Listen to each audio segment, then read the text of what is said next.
रातको 12 बजेको थियो। म बुटवलबाट पोखरा फर्कँदै थिएँ। गाडी बिग्रिएकोले म सानो गाउँको छेउको पुरानो धर्मशालामा बास लिन पुगेँ। धर्मशाला सुनसान थियो। एक त फाटेको झ्याल, अर्को त धुलो र जालेले भरिएको कोठा। म थाकेको थिएँ, त्यही सिरक ओढेर सुत्ने लागेँ। तर आधा रातमा अचानक कसैले ढोका टकटक्यायो। को हो? मैले डराउँदै सोधेँ। कसैको आवाज आएन। फेरि टकटक। म उठेर ढोका खोलेँ। कोही थिएन। तर चिसो बतासले मेरै घाँटी छामेर गयो जस्तो लाग्यो। म सुत्न फर्किएँ, तर फेरि आवाज आयो।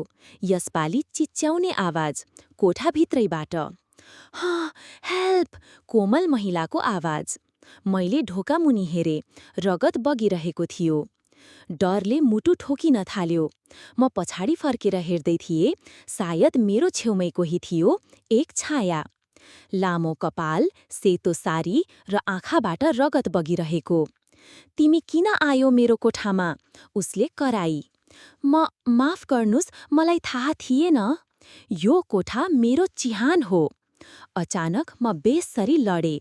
जब म उठेँ, सबै कुरा हराइसकेको थियो। घाम लागेको थियो। धर्मशालाको भुइँमा थचक्क बसेको म, वरिपरि मान्छेहरू। एक बुढा मानिसले भने, त्यो कोठा 10 वर्ष अगाडि एउटी केटीले आत्महत्या गरेकी थिई। अहिले पनि कहिलेकाहीँ चिच्याउने आवाज आउँछ रे। म स्तब्ध भएँ। आजसम्म त्यो आवाज मेरो कानमा घन्किरहन्छ।